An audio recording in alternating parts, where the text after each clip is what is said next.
everyone, it's Carol McLeod from Bucket Fillers, and it's August 2017. For those of you in North America, just where has this summer gone? And here we are, back to school again, all you parents, teachers, and children. And it reminds me of new beginnings, and I thought I'd use today's time to just tell you a short story about the beginnings of Bucket Fillers.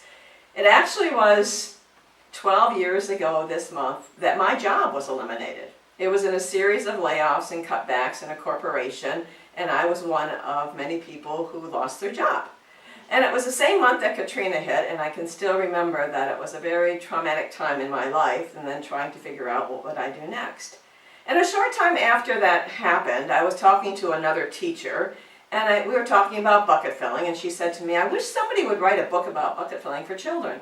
And I said, I can't believe that there's not been a book about it. I had heard about it back in the 1990s, and I said, but there's nothing for children. And actually that night in October 2005, I got home, and I sat down on my computer, and I actually wrote the words, "Have you filled a bucket today?" And I wrote this book just as if I'd be talking to a 5-year-old, trying to explain the concept of bucket filling. Now, I never knew what would happen, and I wasn't even sure I wanted to publish it. In fact, I wanted a friend of mine to write it under her name, and I said, "I think I have a great idea for a book, and here's an outline of it." And Mary Beth said, "Carol, you already wrote the book, you only need an illustrator." And so then Dave Messing came on board, and by June 2006, I published my first book, Have You Filled a Bucket Today? Now, hindsight is one thing, but when you don't know what's going to happen, I have to tell you, it was quite a risk. I had to take money out of my 401k. I wasn't quite sure what would happen. But I do remember that I felt that it was meeting a need. And I do remember that I was willing to take the risk because I thought it was a message that children needed and teachers needed, and I really considered it a tool. So back then I didn't know how it would go. But today I'm actually standing in front of you in our new corporate offices.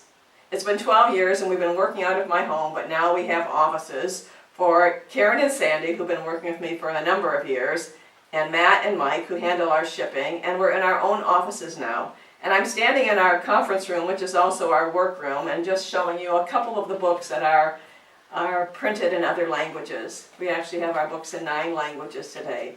And I never would have believed that this would have ever happened. And it's quite an amazing story. And so I'd like to say to you, don't be afraid to take those risks, calculated risks. And if you believe in something, go ahead and go for it, because you really never know what will happen. And the second thing I want to tell you about New Beginnings is this summer I went to a couple of graduation parties for high schoolers. And at both parties I met teachers who came up to me and they said, "Carol, I use your book, Have You Filled a Bucket Today?" at the beginning of every school year. I read it to my students, and we talk about being bucket fillers, and I create each year another bucket filling classroom. And I can't tell you how much it has helped me and our students stay positive, stay being bucket fillers, and it just filled my bucket so much to just know that it's making a difference in the lives of people around the world.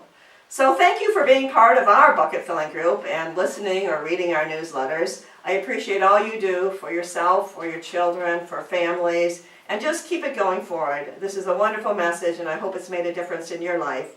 And I thank you for being with us today. So have a great school year, make it a wonderful beginning, and we'll see you again in another month. Bye for now.